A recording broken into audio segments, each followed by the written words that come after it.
So I just wanted to, when you were just talking about moms and stuff, and it had me ask this question about memory, because it's related when memories change. Like one of my happy memories I go to a lot when I'm tapping involves a couple of friends. Well, the other night I was tapping and my mom appeared in this memory that I've used 100 times in tapping that involves a couple of friends. All of a sudden my mom was sitting there with us. I'm like, so what, I guess I wonder, what do you think goes on? Is there just this part of us that always tries to, make things better or something once you get on a roll, and all of a sudden it says, hey, this memory will be even better if my mom's here or something?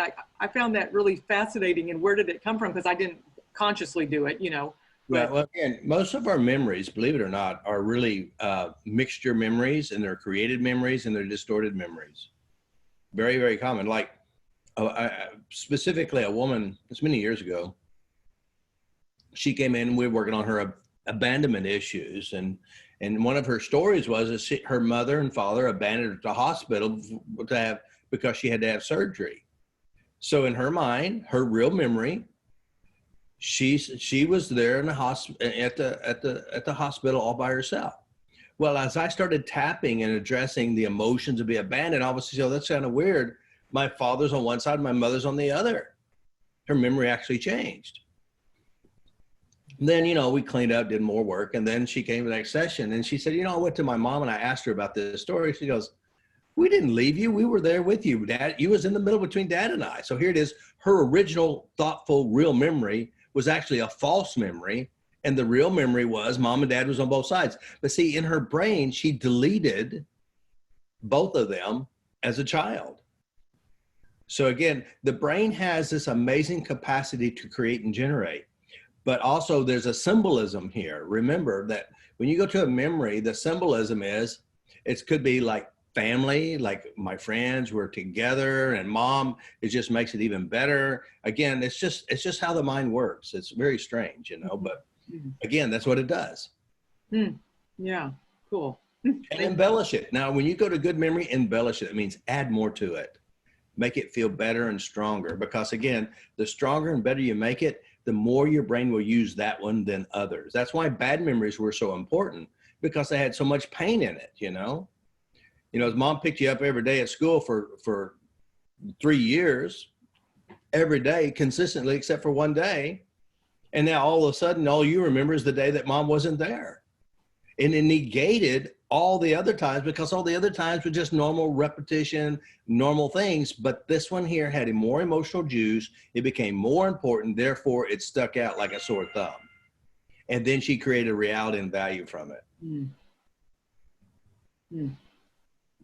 So again, it's good. And write it down, replay it, rehearse it. Now, here's the key.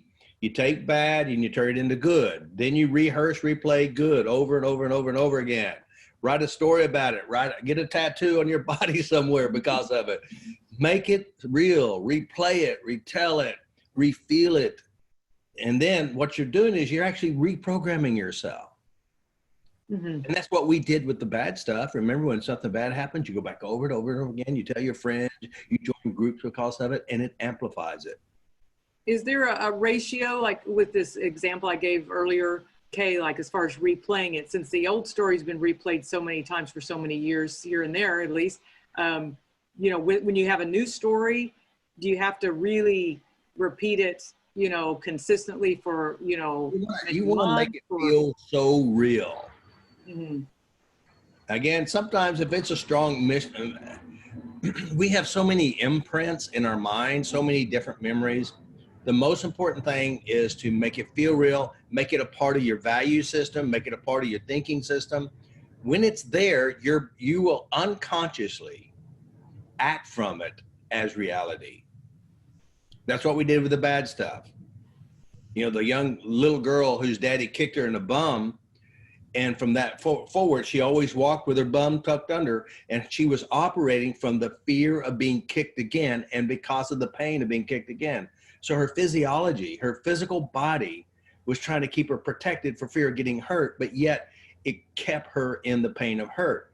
So what we want to do is we undo the hurt, make it positive, and then your physical body, your action body, your brain body will start acting from the new rewritten story.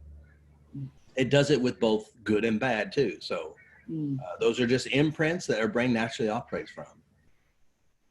Right. So whatever makes it real for you, but what you don't want to do is, you have the really good one and you go, but consciously, but I know that other one's there somewhere.